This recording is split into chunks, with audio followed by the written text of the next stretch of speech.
Honesty is probably the best policy long term. So our friends at PureWow uncovered some apps specifically designed to help couples collaborate on money matters.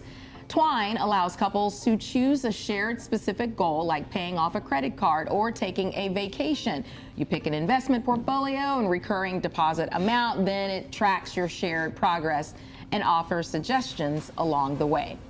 Now, HoneyFi syncs up yours and your partner's bank and credit card accounts, so you can see all the transactions in one spot, then suggest a household budget organized by categories. I don't think so. Yeah. It offers ways to save, including highlighting recurring expenses you may have forgotten about. Now, one of Forbes' best apps of the year, Honeydo.